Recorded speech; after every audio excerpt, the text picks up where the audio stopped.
My daughter told me my life's work was worthless. She said I should be ashamed to even show my face at her wedding. I looked at the mountain of bills she expected me to pay, and I realized she was right about one thing. The life I was living, the one where I was just an open wallet, was worthless. So I gave her exactly what she asked for. An inheritance she would never forget, and a wedding day she'd be paying for the rest of her life. Before I tell you how a single phone call to my lawyer turned her dream wedding into a public nightmare, let me know in the comments where you're listening from. And hit that subscribe button if you believe that respect is something that must be earned, not bought. The air in my own living room felt foreign, thick with a tension that had no name.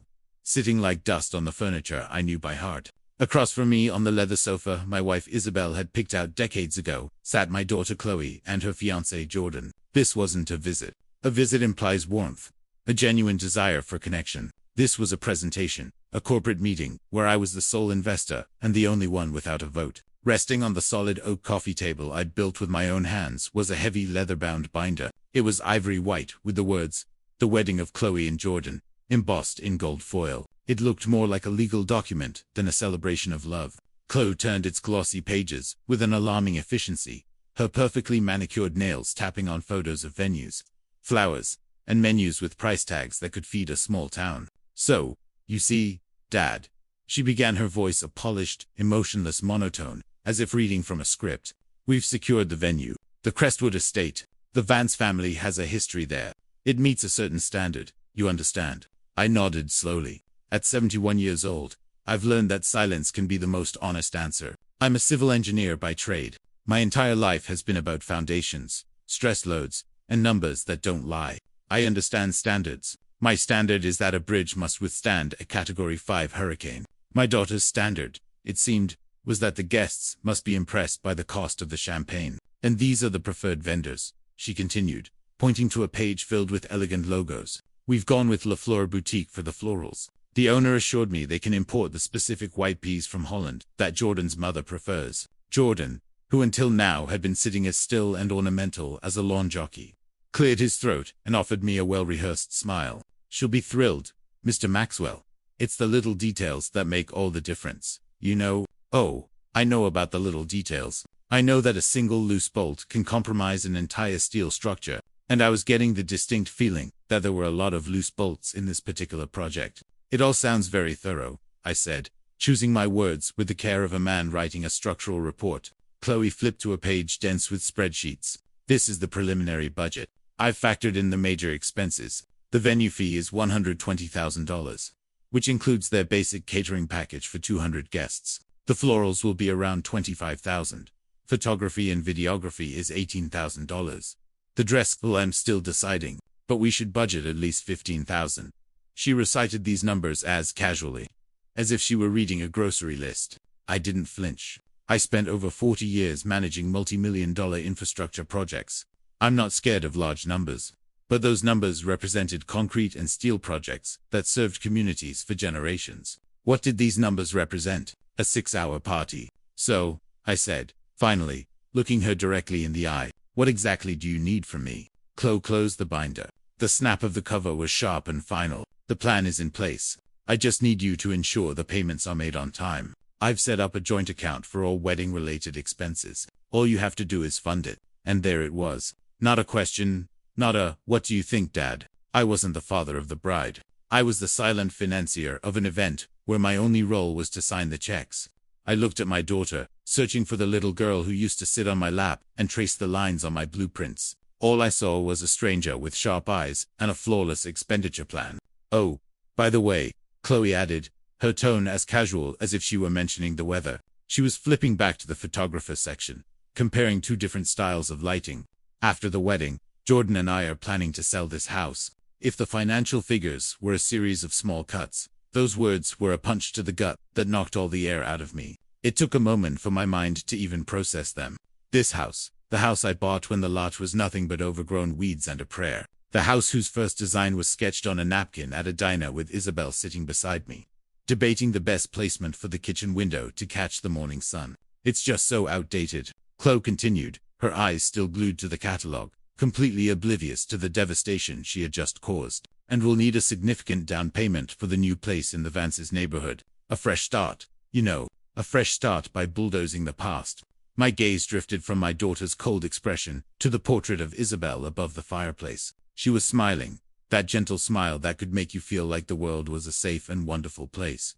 Behind her in the photo was the rose trellis I built for her. I remember the sweat on my brow as I mixed the mortar, laying each brick with precision. Isabel had brought me out a glass of iced tea, her own hands smudged with dirt from her garden. "It's going to be the most beautiful corner of the world, my love," she had said. And it was. Every summer those roses exploded in a riot of color, a living testament to a love that was patient and real. These hands of mine, now spotted with age, had laid every single paver on the back patio, the site of countless family barbecues, the place where Chloe took her first wobbly steps on the grass. This wasn't just a house. It was a container for a life's worth of memories. Every scratch on the hardwood floor told a story. The dent in the kitchen wall was from Chloe's first toy car. The faint water stain on the living room ceiling was the ghost of a champagne cork from our 25th anniversary. And now all of it, the entire physical legacy of a lifetime of a marriage, was dismissed by my own daughter as outdated. The conflict was no longer about money. It had escalated into an unforgivable desecration, a sacrilege against the memory of the woman who gave her life. A chill ran down my spine. The young woman sitting across from me couldn't be Isabel's daughter. Isabel's daughter would never ever be so cruel. I forced myself back to the present. Back to the numbers, the only thing in the room that felt solid and real. I took a deep, steadying breath, trying to keep the tremor out of my voice. "Chloe," I said, pointing to a line item on the catering budget, $500 per plate. "Are you sure about that? We could find a fantastic caterer for a third of that price." It was a logical question. The question of a man who spent his entire career optimizing costs without sacrificing quality. To Chloe, however, it was a personal attack. She sighed, a dramatic theatrical sound of pure exasperation, as if I just asked her to explain quantum physics. "Dad," she said, her voice dripping with condescension, "this isn't one of your construction bids where you can substitute grade A steel for grade B to save a few bucks. This is about image. It's about the experience. It's about making a statement of who we are. You just wouldn't understand. You wouldn't understand." Those three words hung in the air between us, building an invisible wall. A wall made of her arrogance and my stunned silence. The hairline fracture I had sensed earlier had just split wide open. In her eyes, I wasn't her father, the man who taught her how to ride a bike and build a birdhouse. I was just an old man with an outdated checkbook. A relic from a simpler time who couldn't possibly grasp the complex social calculus of the world she so desperately wanted to join.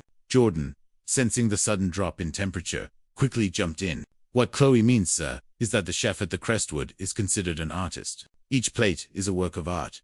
It's more than just food." I looked at the young man, who would soon be my son-in-law. He delivered his lines with a practiced hollow sincerity. He was just like her, caught in a world where an object's value was determined solely by its price tag. I didn't say another word. I just nodded. The meeting was over. I had received the blueprints.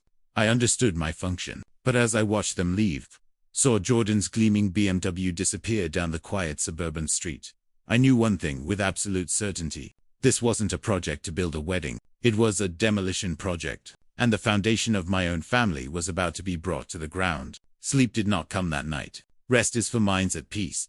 And my mind was a chaotic blueprint of a structure on the verge of collapse. The conversation with Chloe played over and over in my head. Each word a hairline fracture, spreading through the foundation of everything I thought I had built. But grief is a luxury, and I was raised in a world where problems weren't solved by feeling, but by doing. So, I did the only thing I knew how to do when faced with a potential failure. I went to my study, turned on my computer, and began to analyze the data. My study has always been my sanctuary. It's a room of order and logic, lined with books on structural mechanics, geology, and the history of architecture. My old drafting table still stands in the corner, a relic from another time. In this room, every problem has a solution that can be found with a sharp pencil, a clear mind, and a respect for the numbers. I sat down at my desk, the glow of the monitor illuminating my face, and opened the file Chloe had so efficiently shared with me. It was a spreadsheet titled Chloe and Jordan Wedding Master Plan. At first glance, it was impressive. Chloe had inherited my eye for organization. Everything was color-coded, categorized, and cross-referenced. There were tabs for the guest list, the vendors, the timeline. It was a perfect project plan. But a good engineer knows that the sickest presentation can often hide the deepest flaws. I clicked on the budget tab. The numbers I had heard earlier were all there, laid out in neat rows. $120,000 for the venue, $25,000 for flowers, and on it went. But then I started noticing the smaller, vaguer items. A $5,000 line item labeled ambience enhancement. What was that? Special lighting, scented candles. Another $7,500 for guest welcome packages. Were we giving them solid gold? The numbers felt soft, inflated like poorly mixed concrete full of air pockets. It was a budget designed to look comprehensive, while hiding its own excess. This was the official story, the clean parent-approved version of the project. But any man who has overseen a construction site knows that the real story is often in the subcontractor invoices, the unlisted expenses. My mind went to the supplementary credit card. I had given it to her when she went to college nearly 15 years ago. It was for emergencies. Only a flat tire, a broken laptop, a last-minute flight home. I'd never taken her off the account. I trusted her. In all those years, she had barely used it. Out of curiosity, I had checked the balance a few months ago, and it was clean. Now, a cold feeling washed over me. I opened a new tab in my browser and logged into my bank's online portal. I navigated to the credit card statements, my heart pounding a slow, heavy rhythm against my ribs. I clicked on the most recent statement, and that's when the floor fell out from under me. The screen was filled with charges, dozens of them. This wasn't the spreadsheet's clean, organized fantasy. This was the messy, undeniable truth. My eyes scanned the list, and a new kind of cold, different from grief, began to settle in my bones. It was the cold of realization. The first thing I saw was a recurring monthly charge for the past 6 months. A consulting fee of $2,000 paid to the very same renowned wedding planner Chloe had mentioned. The spreadsheet only listed a one-time deposit. This meant she had been paying this planner in secret, long before she ever presented me with the official binder. This wasn't a recent splurge. It was a calculated long-term deception. The project had been running over budget before it was even formally approved. I kept scrolling down, my breath catching in my throat. There were charges from a rooftop bar in the city's most expensive district, a single charge for over $8,000. The memo read, Maxwell Vance engagement party. An engagement party. I was the father of the bride, and I hadn't even known there was an engagement party. I pictured Chloe raising a glass of champagne, surrounded by her new friends and the Vance family. All of it paid for with my money, while I sat at home, completely oblivious. Then came the charges from Miami, Florida.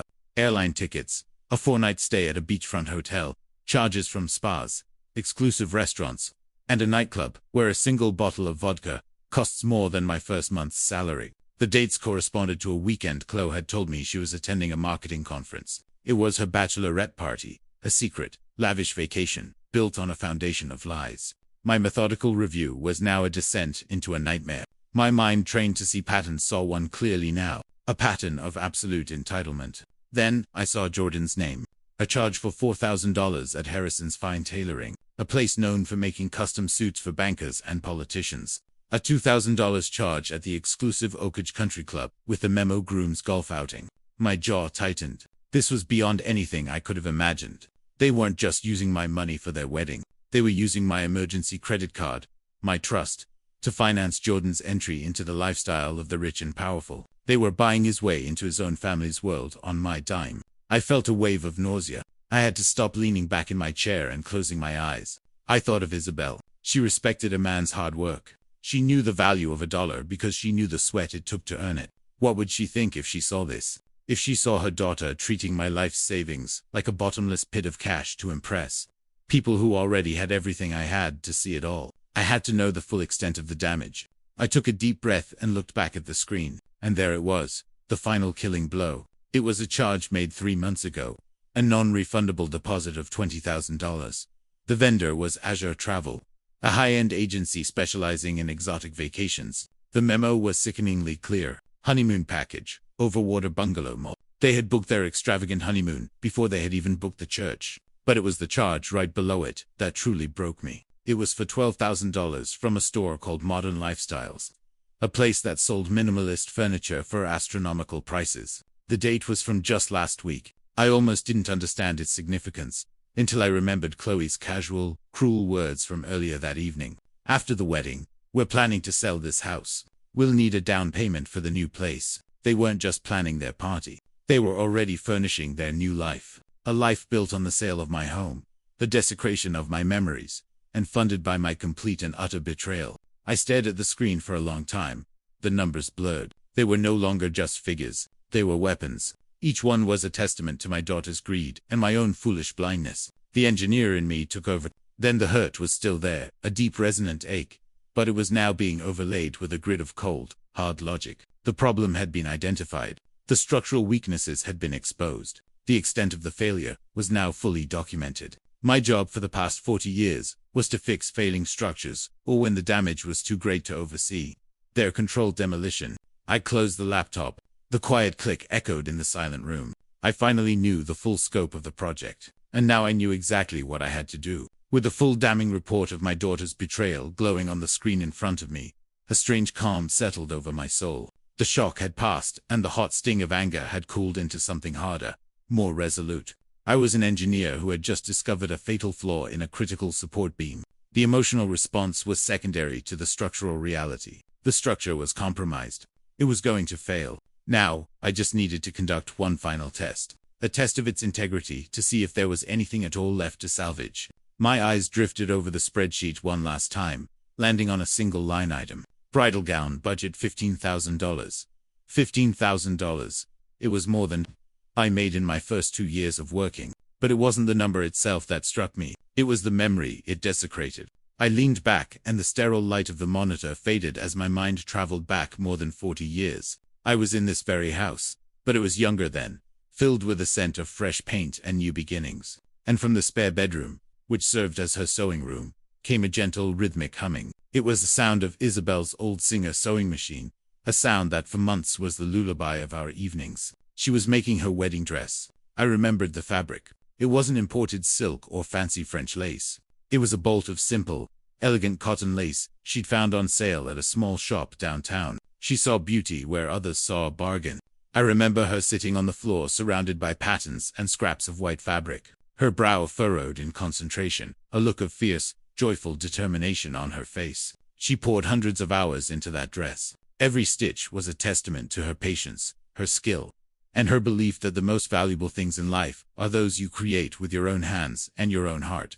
On our wedding day, she was radiant. The dress wasn't a status symbol. It was a part of her. It told the story of who we were, to young people with more love than money, building a life from scratch. She was never more beautiful. After the wedding, she packed it away with reverent care in a cedar chest at the foot of our bed. It's still there now, resting in the dark, a silent witness to a lifetime of love. With that warm, aching memory filling my heart, I picked up my phone. I knew what Chloe's answer would likely be, but I had to hear it. I had to give her one last chance to show that a piece of her mother, a piece of the values we had tried so hard to instill in her, still remained. I scrolled to her name and pressed the call button. She answered on the third ring, her voice impatient. "Dad, it's late. Is everything okay?" "Everything's fine, Chloe," I said, keeping my own voice level and calm. I was just looking over the budget again, and I had a thought.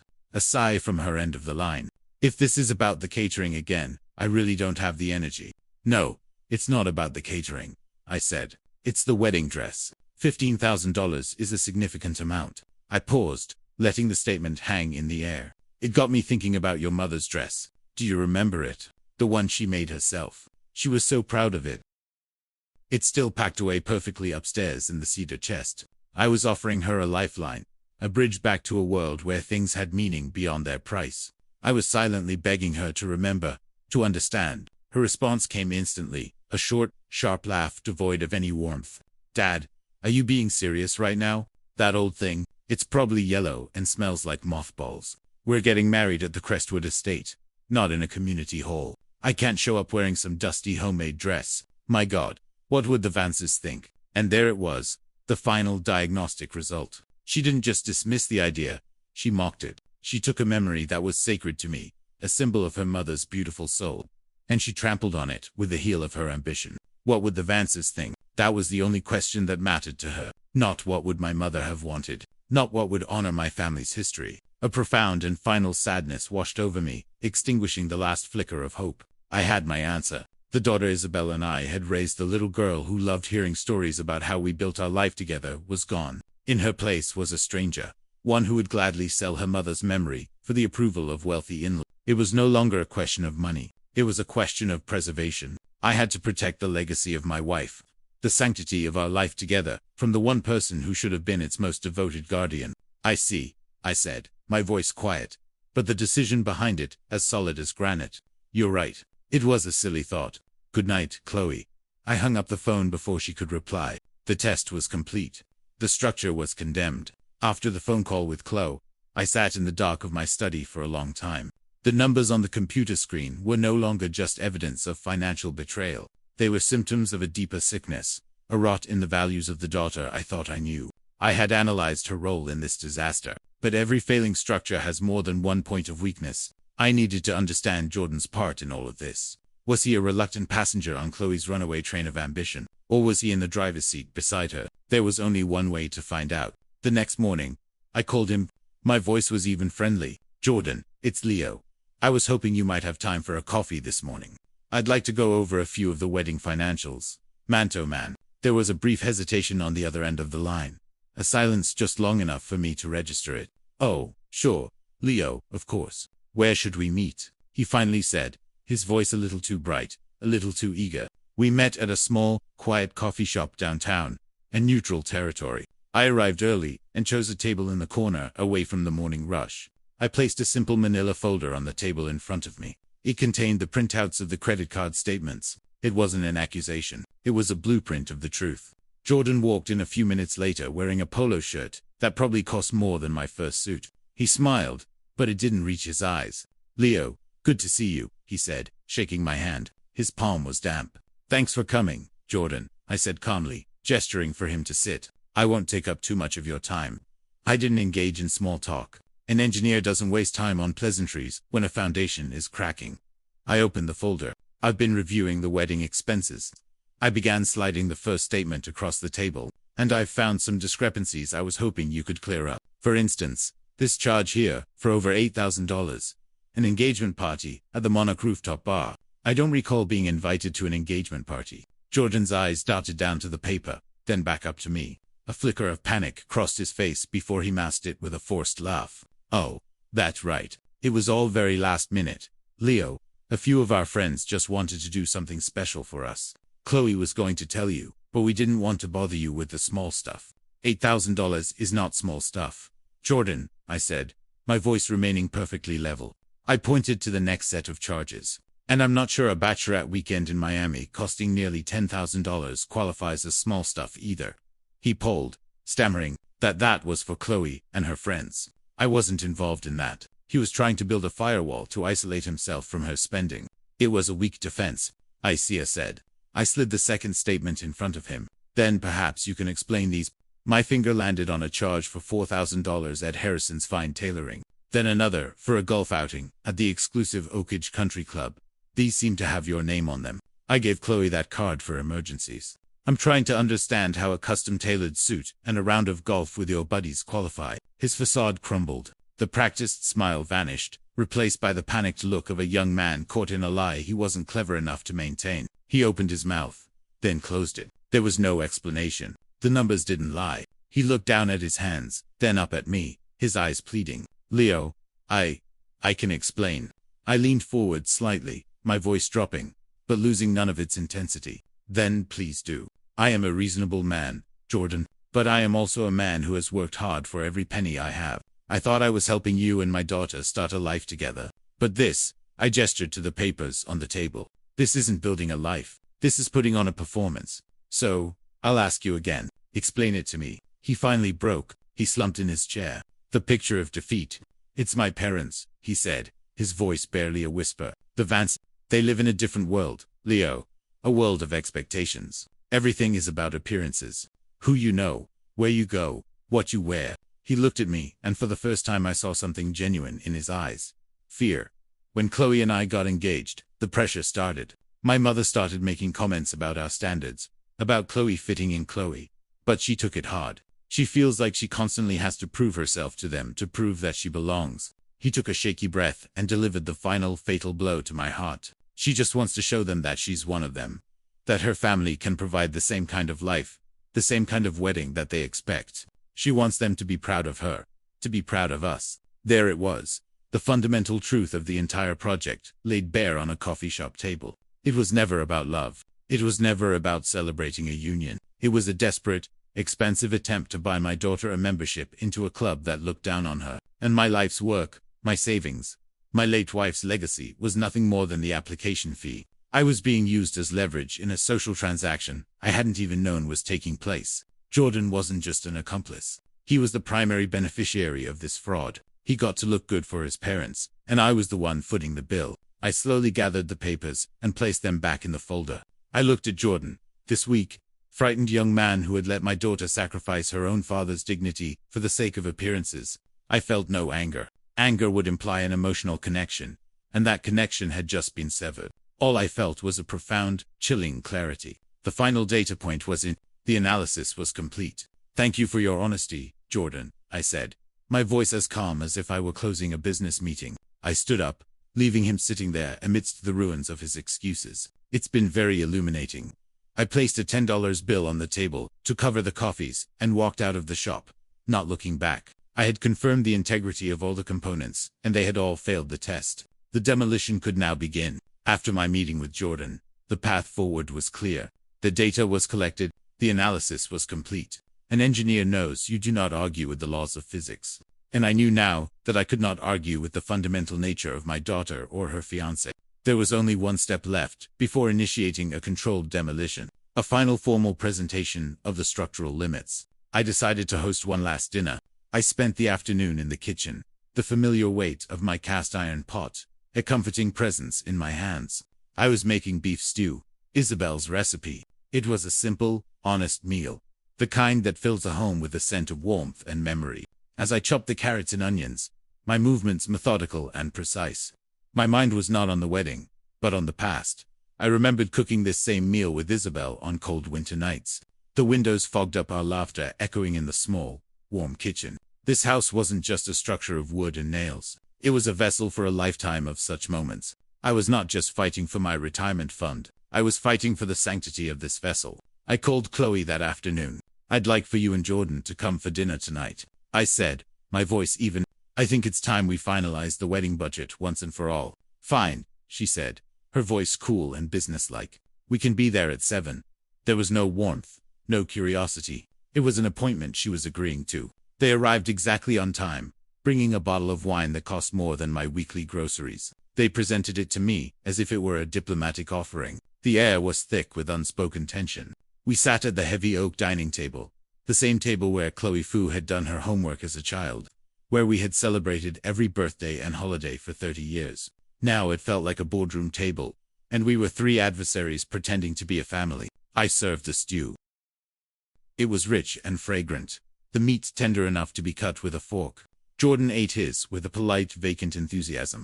Chloe barely touched hers. She pushed the pieces of potato and carrot around her bowl with her fork. "It's delicious, Dad," she said, her voice flat, just a little heavy. "I'm trying to watch my carbs before the wedding." The casual cruelty of the remark almost made me laugh. Here she was planning to spend $250,000 of my money, but she was worried about the carbohydrates in a potato. We ate in a near silence, punctuated only by the clinking of silverware and meaningless small talk about the weather and traffic. I watched them. I saw how they avoided looking at the family photos on the walls. I saw how Chloe's eyes scanned the room, not with nostalgia, but with the detached gaze of an appraiser, estimating its market value. My analysis was confirmed with every passing silent minute. When the meal was over, I cleared the plates. Jordan stood up, looking restless. "Well, this was great, Leo. We should probably get going." "Sit down, Jordan," I said. My voice wasn't loud, but it had a new weight to it, a tone that made him immediately obey. I went to my study and returned with a different folder. This one was old and worn. It didn't contain their credit card statements. It contained my life. I sat down and opened it on the table, right next to the half-empty wine glasses. "You wanted to finalize the budget," I said. "Let's finalize it." I slid the first document across the table. It was the statement for my retirement fund, my 401k. The account I had diligently contributed to with every paycheck for over 40 years. "This is it," I said. "This is what I have left to live on for the next 20, maybe 30 years. I then showed them my projected Social Security income, my assets, my property tax statements, my estimated healthcare costs. I wasn't emotional. I presented it all with the calm, detached clarity of an engineer explaining a blueprint. "The budget you have presented," I continued, pointing to their pristine leather binder, which sat on the sideboard like an unexploded bomb, is not a budget. It is a liquidation plan. To fund it, I would have to sell this house immediately. I would have to cash out my entire retirement fund, paying massive penalties and taxes. I would be left with almost nothing. I let the reality of the words sink in. Chloe stared at the papers, her brow furrowed, not in sympathy, but in annoyance.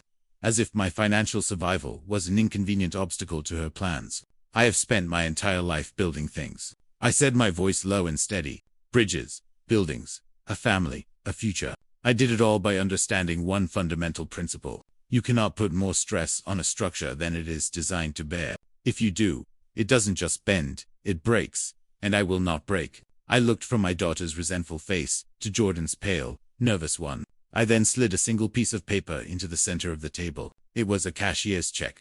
This is my final offer, I said. This is $80,000. You can have a beautiful, wonderful wedding with this. It is a generous gift from a father who loves his daughter. It is also the absolute structural limit. It is the most this foundation can bear before it collapses. You can accept this gift and we can move forward, or you can refuse it. But there is no negotiation. There is no more money. This is the final number.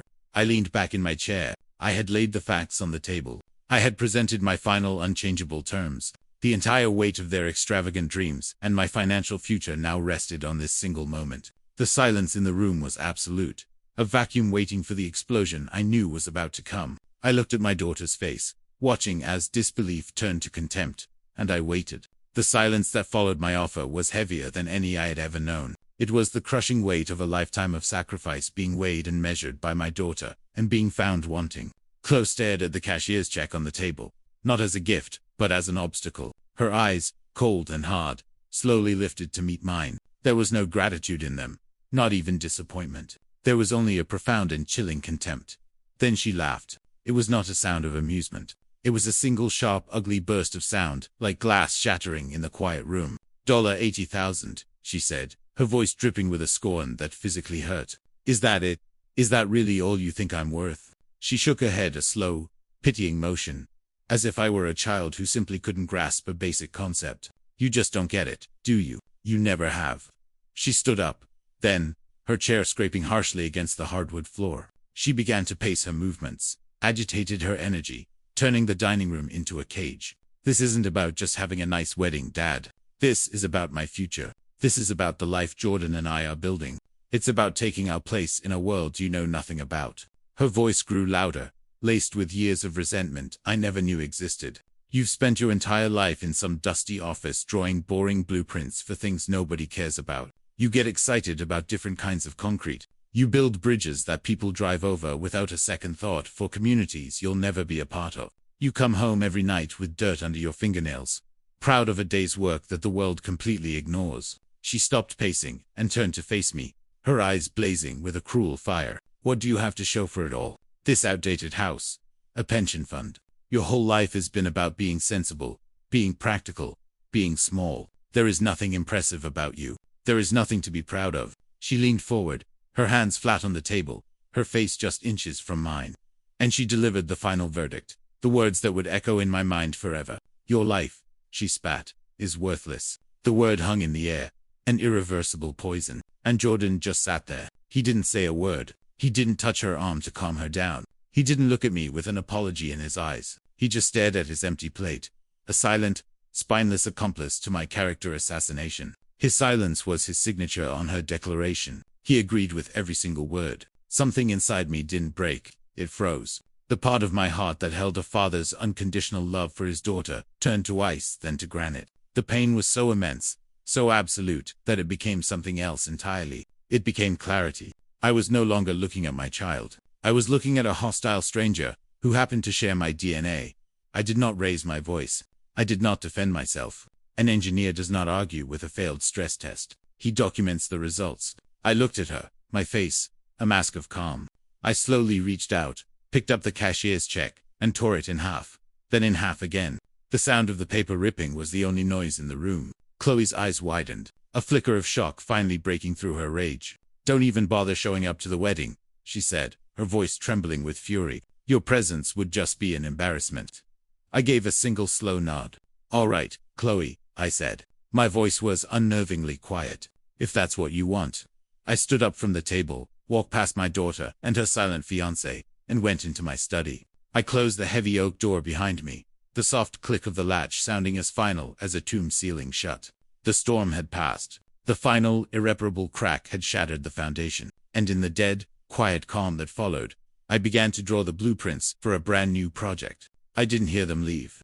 I didn't hear the front door close, or the sound of their car pulling away. The world outside my study had ceased to exist. Inside there was only the profound ringing silence left behind by my daughter's final brutal judgment. "Your life is worthless." The words did not echo. They settled. They became a part of the room, as solid and real as the oak desk beneath my hands. For a long time, I didn't move. I simply sat, letting the full weight of the moment press down on me. There was a deep seismic pain, the kind a father feels when the child he created looks at him and sees nothing of value. It was an agony that threatened to swallow me whole, to pull me down into a dark abyss of grief and regret. I could have stayed there. I could have let the sorrow become my final project, spending the rest of my years lost in the wreckage of what my family had become. But then something else began to stir within the silence. It was the engineer, the man I had been for more than 40 years. The part of me that does not crumble in the face of failure, but instead picks up a clipboard and begins the damage assessment. The pain was still there, a constant low hum, but it was no longer the only sound. A new voice, one of logic and order, began to cut through the emotional chaos. My mind, unbidden, started to analyze the evening not as a family drama, but as a structural failure. The initial design of our family, built on love and mutual respect, had been fundamentally compromised. Years of entitlement and greed were the equivalent of corrosive salt air, eating away at reinforced steel. The final load test. My offer of $80,000 had been applied, and the result was catastrophic total structural collapse. Grief is an unproductive emotion in the face of such a failure. It doesn't rebuild. It doesn't reinforce. It simply observes the rubble. But an engineer sees rubble and immediately begins to conceptualize a new design. My life was not worthless. It was a well-built structure founded on hard work, integrity, and love for a woman who understood its true value. It had weathered storms. It had provided shelter. It had stood the test of time. It was my daughter's perception that was flawed, not my life's construction. And in that moment, sitting in the quiet dark of my study, the transformation was complete. The grieving father receded, and the architect took his place. The pain was still the foundation, but on top of it, I began to lay the groundwork for a new project. It would not be a project of anger or revenge. It would be a project of correction, a project of order, a project to demonstrate in the clearest and most structurally sound way possible the true and undeniable worth of a life well lived. I turned on my desk lamp. The warm light cut a cone through the darkness. I pulled out a fresh notepad and a sharpened pencil. The blank page didn't look empty. It looked like an opportunity. It was time to draw up a new set of blueprints. The next morning, I woke before the sun. For the first time in months, my mind was not a fog of anxiety and hurt. It was a clean, well-lit drafting table. The pain was still there, a deep foundational ache, but it was no longer a weakness. It was now the bedrock upon which I would build. I showered, dressed in a crisp shirt and trousers, and made a pot of strong black coffee. I did not feel like a grieving father. I felt like an engineer on the first day of a new vital project. At precisely 8 o'clock, I made my first call. My financial advisor, Michael, has handled my portfolio for nearly 20 years. He's a cautious, steady man, much like myself. When I sat down in his office, he greeted me with his usual warm, professional smile. "Leo, good to see you. Just here for our quarterly review." "No, Michael," I said, my voice calm and direct. "I'm here to restructure my entire portfolio. The objective is no longer long-term growth. The new objective is immediate asset protection and strategic reallocation." Michael's smile faded, replaced by a look of deep concern. He leaned forward, lowering his voice. "Leo, is everything all right?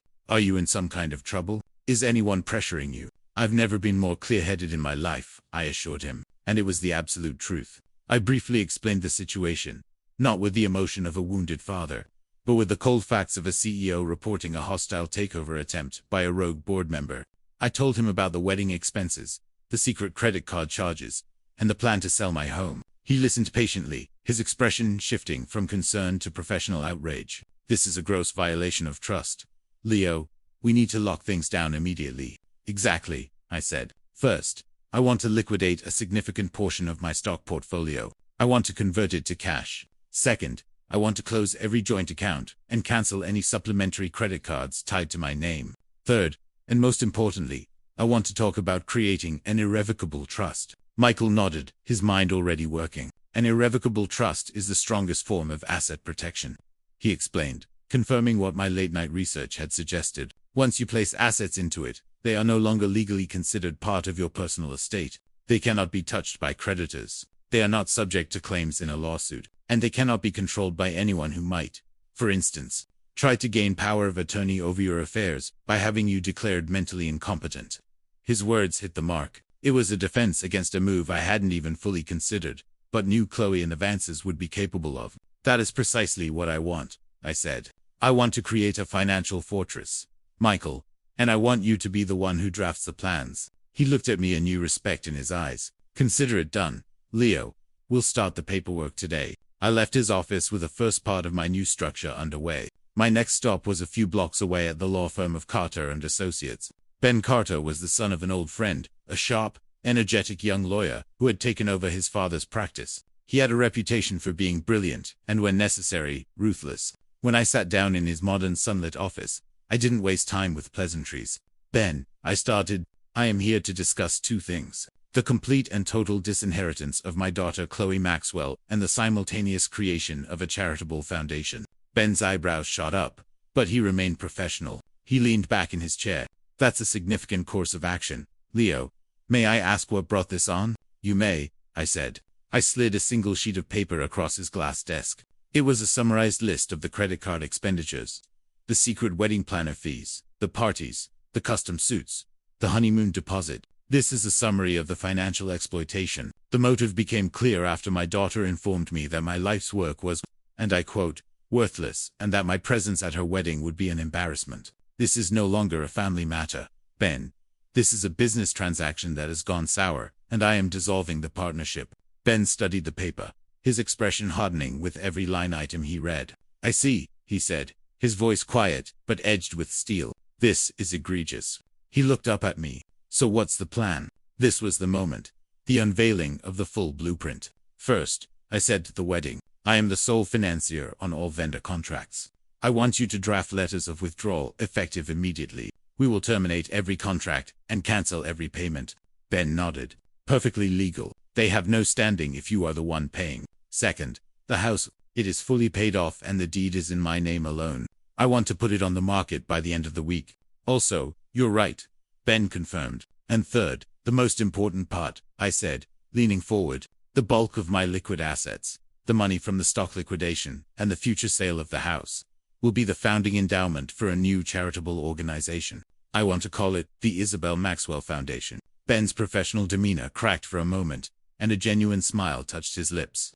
Isabel Maxwell, he said softly. My dad always said she was one of the finest women he ever knew. She was, I said, a lump forming in my throat for the first time that day. And her foundation will have a single clear purpose: to provide full scholarships for underprivileged students entering the civil engineering program at the state university. My daughter believes my career was worthless. I'm going to use my life savings to prove that the work I did can build dozens, maybe hundreds of new lives. Ben was silent for a long moment, looking at me with an expression of awe. He finally leaned forward, placing his hands on his desk. Leo, he said, his voice filled with a newfound energy. This is not just a legal strategy. This is a work of art. It's airtight. It's defensible. And frankly, it's poetic justice. He grinned. I would be honored to be your architect on this project. Let's get to work. Leaving Ben Carter's office, I felt a sense of purpose I hadn't known in years. The grief had not vanished, but it had been transformed. It was no longer a weight, but fuel. I was no longer a victim reacting to a crisis. I was an engineer executing a flawless design. The world looked different. The lines of the buildings seemed sharper. The sky a clearer blue. The project had begun. My first stop was not my home, but a small cafe down the street. I sat with a cup of black coffee and took out my phone. The demolition phase needed to be swift, clean, and decisive. The first support beam to be severed was the line of credit. I dialed the number on the back of my credit card. After navigating the automated menu, a cheerful customer service agent answered. Thank you for calling. How can I help you, Mr. Maxwell? Hello, I said, my voice calm and steady. I need to report a card as compromised and cancel the account immediately. I read out the number of the supplementary card I had given Chloe. "Oh, I'm very sorry to hear that, sir," the agent said with practiced empathy. "Can you tell me about these suspicious charges?" "The charges are numerous and extensive," I replied, my voice devoid of emotion. "But the primary issue is that my trust has been compromised. Please close the card. Do not issue a replacement." There was a pause, then the sound of typing. "All right, Mr. Maxwell. I have placed a permanent block on the card and closed the account. It can no longer be used." "Thank you," I said, and ended the call. The first cut was made. It was clean and bloodless. Next, I called the manager at my local bank branch, a man I had known for 30 years. "Tom," I said, "it's Leo Maxwell. I need a favor.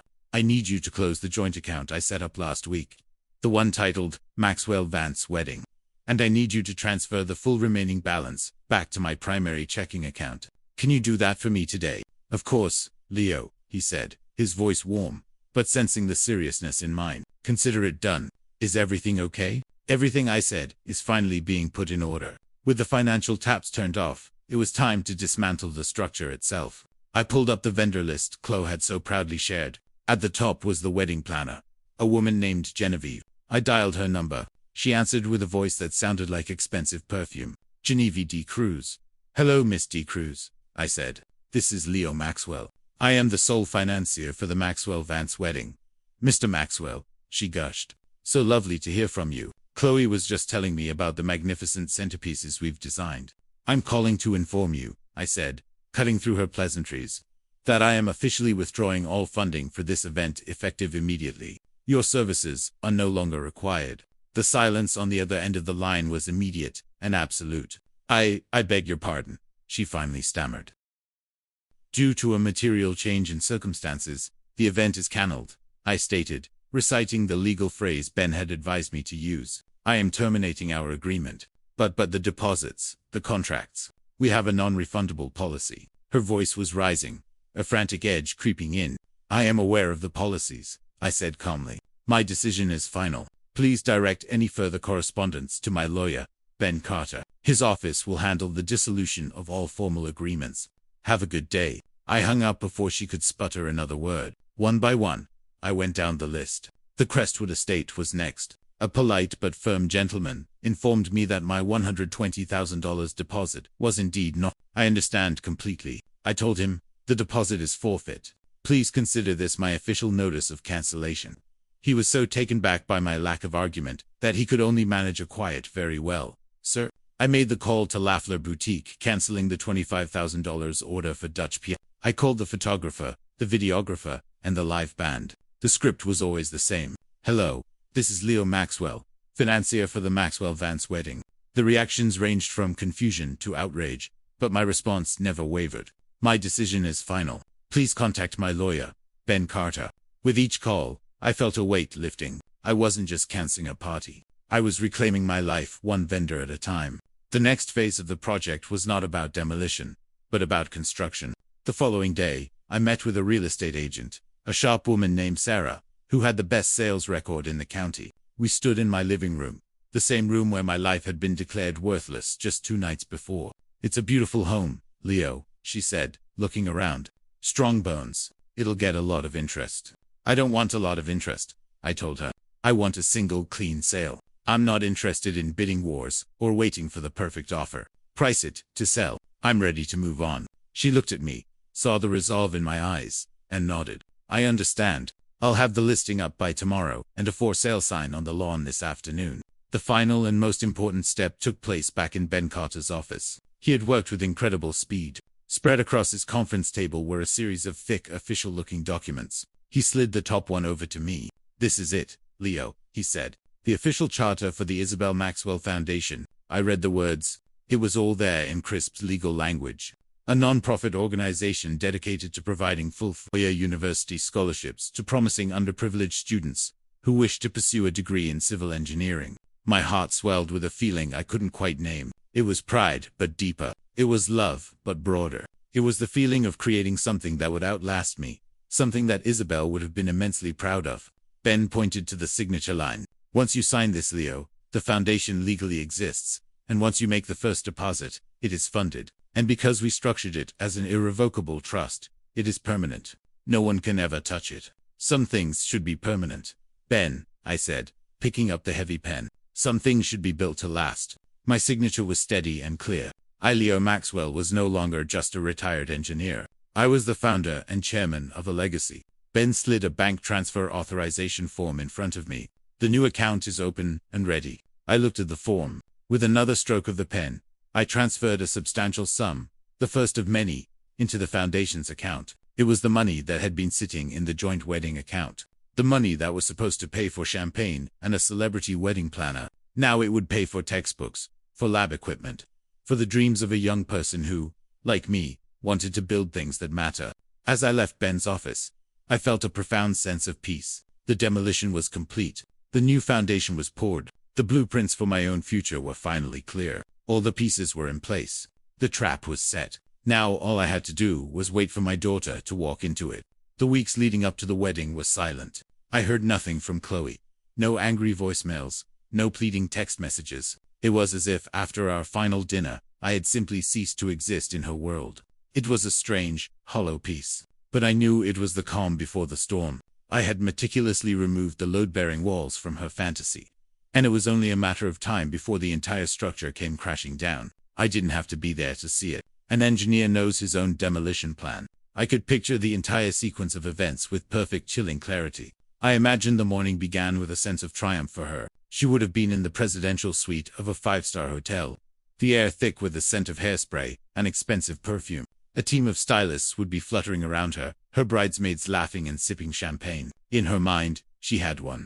Her sulking out-of-house father had been put in his place, and her glorious new life was just hours away from beginning. She would have felt untouchable, basking in the glow of her imminent victory. The first sign of trouble would have been small. A single vibrating buzz from her phone, easily dismissed as just another well-wisher, but it would be the florist. A polite, confused voice on the other end. "Miss Maxwell, this is Annette from Le Fleur Boutique. I'm so sorry, but we're calling to confirm the cancellation of your entire floral order for this afternoon. We received a legal notice from your father's attorney, and the final payment was withdrawn." Chloe would have scoffed her annoyance, barely registering. A mistake. Some clerical error her incompetent father had made. "That's ridiculous," she would snap. "There's no cancellation. You send those flowers as planned." She would hang up, irritated but unshaken, telling her bridesmaids it was just another thing she had to manage herself. But a few minutes later, another call. This time the photographer. His tone would be less polite, more businesslike. "Chloe, it's Mark. Listen, I don't know what's going on, but we can't shoot your wedding. The check for the remaining balance bounced this morning. And then we got a formal contract termination from a lawyer named Ben Carter. He said, all funding has been pulled. I'm sorry, but we're out." The word lawyer would be the first tremor of real fear. This was organized. This wasn't a simple oversight. Her own phone would feel slick in her suddenly damp palm. She would try to call me then. The call would go straight to voicemail. She would try again. Voicemail. A knot of pure panic would begin to form in her stomach, and then the avalanche would begin. Her phone would light up a relentless assault. A text from the limo company. Final payment declined. All cars canceled. An email from the band leader. Urgent funding withdrawn by client Leo Maxwell. We will not be performing. The calls would become a flood. The caterer, the lighting technician, the rental company for the fine china. Each call was another hammer blow. Another part of her perfect day, crumbling into dust. I can see her pacing the suite in her silk robe. Her carefully applied makeup, starting to look like a mask of desperation. Jordan would be standing uselessly in the corner, pale and speechless, repeatedly trying my number, with the same lack of success. Her bridesmaids would be silent, their champagne glasses untouched, watching a fairy tale transform into a train wreck in real time. The final frantic call would be from Genevieve de la Cruz, the wedding planner, and she would not be polite. She would be screaming, her voice a shrill symphony of terror and rage. "Chloe, what in God's name did you do? Everything is gone. The Crestwood estate just called me. They've locked the gates. They cited a cancellation notice from your father's lawyer. My reputation is ruined. Every vendor is calling me, threatening to sue. What is going on?" Clinging to one last desperate thread of hope, they would decide they had to see it for themselves. It had to be a bluff. A terrible, cruel misunderstanding that could be fixed if they just showed up. The scene I picture next is the one that brings me a grim, quiet satisfaction. A gleaming black limousine, the last uncanceled part of her fantasy, pulling up to the magnificent wrought iron gates of the Crestwood estate. Inside would be Chloe, her face a mask of terror, Jordan, a statue of impotence, and his parents, the formidable Mr. and Mrs. Vance, their faces carved from granite. They would have come to the hotel to see what was causing the delay, only to be swept up in the chaos, and they would arrive to find the gates firmly, undeniably shut, chained, and padlocked. Affixed to the bars would be a simple, professionally printed sign. Its message would be brutal in its clarity. Private events scheduled for October 15th cancelled. The silence in the car would be absolute. Then the sounds of their world ending. Chloe would let out a sound somewhere between a sob and a scream. Jordan would be muttering, oh my God," over and over. But it would be the faces of the Vances that told the real story. Their carefully constructed masks of aristocratic calm would shatter, replaced by the naked fury of public humiliation. This was their world, their circle. And right now, other limousines would be pulling up behind them, filled with their friends and business partners. All of them witnesses to this unprecedented social disaster. Their son's wedding, the event meant to cement their status, had just become the most embarrassing fiasco of the year. I wasn't there to see the tears or hear the screams. I didn't need to be. I knew the outcome the moment I signed the first cancellation order. A structure built on a foundation of lies, greed, and disrespect cannot stand. I didn't push it over. I simply removed the temporary props that were holding it up, and I let the laws of physics do the rest. After the public implosion at the Crestwood estate, I knew they would come. A cornered animal, especially one as proud as my daughter had become, doesn't just run away. It attacks. I didn't hide. I didn't lock the doors. I simply continued with my work. I was in the living room, the heart of the house, surrounded by cardboard boxes and stacks of old newspapers for wrapping. Each object I picked up, a framed photo, a small sculpture Isabel had loved, was a tangible piece of the life my daughter had declared worthless. I wrapped each one with care, not with sadness, but with a sense of peaceful finality. I was not packing up a home. I was archiving a life well lived. I heard the car before I saw it at the sound of tires screeching as it took the corner onto my street too fast. A dark, expensive sedan slammed to a halt at the curb. Doors flew open. 4 figures emerged, their movements stiff with fury. It was Chloe Jordan and his parents. Their wedding attire, which was supposed to look elegant and celebratory, now looked like costumes for a tragedy. Their faces were red, contorted by a toxic cocktail of rage and humiliation. They marched across the lawn like an invading army. But then they stopped. All 4 of them frozen mid. Their eyes had locked onto something that wasn't part of their battle plan. It was a simple sign staked firmly into the grass near the rose trellis. It was bright red and white, and the single word on it was impossible to misinterpret. Sold. I watched through the window as the reality of the sign hit them. I saw Chloe's hands fly to her mouth. I saw the look of utter disbelief on Mrs. Vance's face. The house they were coming to argue about, the asset Chloe had planned to liquidate for her fresh start, was already gone. It was no longer a bargaining chip. It was no longer hers to covet. It was a closed chapter. That moment of stunned silence was broken by a raw scream of pure rage from Chloe. She bolted toward the house, her wedding shoes sinking into the soft turf. She didn't bother to knock. She threw the front door open with such force that it slammed against the wall, the sound echoing through the half-empty rooms. She found me by the fireplace, calmly taping up a box labeled Isabel's books. "How could you?" she shrieked, her voice cracking with hysteria. Jordan and his parents crowded in the doorway behind her, their faces a gallery of disgust and fury. "You did this, all of it. You ruined my wedding, my one perfect day. You did this just to humiliate me, to humiliate us in front of everyone we know." Her words washed over me, but they had no power anymore. They were just noise, the meaningless sound of a storm that had already passed. I didn't raise my voice. I didn't meet her rage with my own. I calmly finished taping the seam of the box, running my hand over it to make sure it was secure. I picked up a black marker and clearly wrote the box number in the top corner. My deliberate, quiet movements seemed to infuriate her even more. "Are you even listening to me?" she screamed. "My life is ruined, and you're just packing boxes." I finally put the marker down. I turned to face her and the other 3 silent accusers in my doorway. I looked at my daughter's tear-streaked, hate-filled face. I looked at the Vances, who were staring at me as if I were a bug to be squashed. I felt nothing but a great quiet distance from all of them. "You're wrong, Chloe," I said, and my voice was so calm, so devoid of emotion, it seemed to startle her into silence. "I didn't ruin anything. I repurposed it." I walked past her over to the mantelpiece above the fireplace. The portrait of Isabel was gone, already packed away safely. In its place, There was a single professionally printed trifold brochure. It was the only object I had left out. I picked it up. It felt heavy in my hand, heavy with meaning, heavy with the weight of a life's true value. I turned back to them. Chloe was watching me. Her eyes narrowed with suspicion and confusion. I didn't say another word. I simply held the brochure out to her. This was it. The final blueprint. The explanation for everything. It was all there, printed in black and white, waiting to deliver the final devastating blow.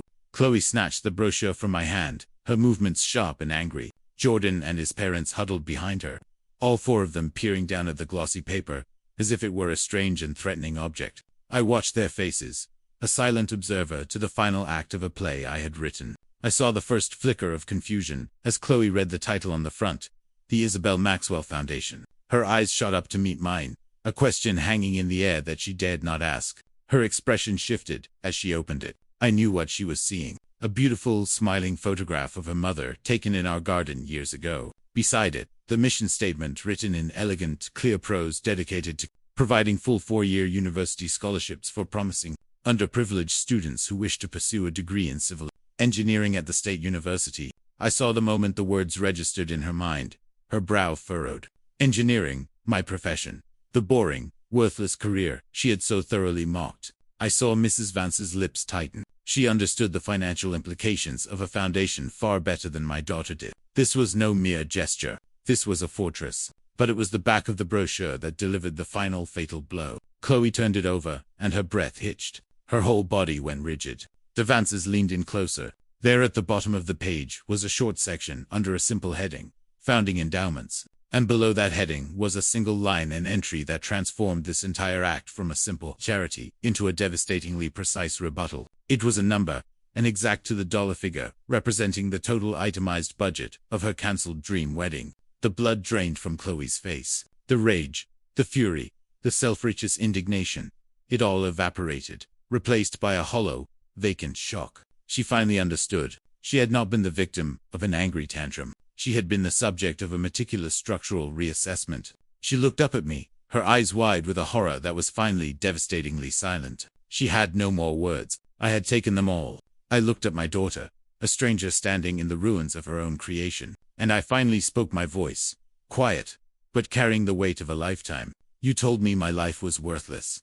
Chloe, I began. You told me I had nothing to be proud of. And after our last conversation, I realized you were right about one thing. The life I was living, the one where my only purpose was to serve as a silent bank account for a lifestyle I didn't respect. That life was worthless. So, I took your advice. I stopped living it.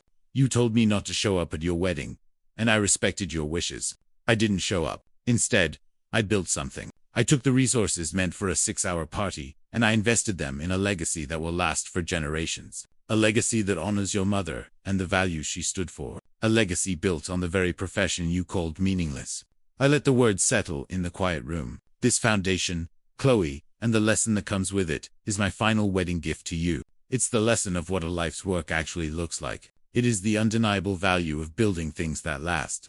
I didn't wait for a response. There was nothing more to say. The project was complete. I turned away from them, walked over to the box I had packed earlier, the one labeled Isabel's books. I lifted it into my arms. It felt solid, real. I walked out of the living room, past my silent, shattered daughter, past the stunned and useless Vance. I walked out the front door into the afternoon sun, and I did not look back. I left them standing in the empty shell of a house that was no longer mine to face. The consequences they had engineered for themselves. And as I placed the box in the passenger seat of my car, I felt a sense of peace settle over me, as quiet and as strong as a perfectly laid foundation. My new life had just begun. This entire experience taught me a lesson. I was 71 years in the making. For too long, I had confused my duty as a provider with my purpose as a father. I thought giving my daughter what she wanted was the same as giving her what she needed. When she called my life worthless, she forced me to finally calculate its true value. I learned that a life's worth isn't measured by the wealth you can give away, but by the principles you refuse to sacrifice. My greatest project was never a bridge or a building, but a legacy of integrity. A lesson I ultimately had to teach.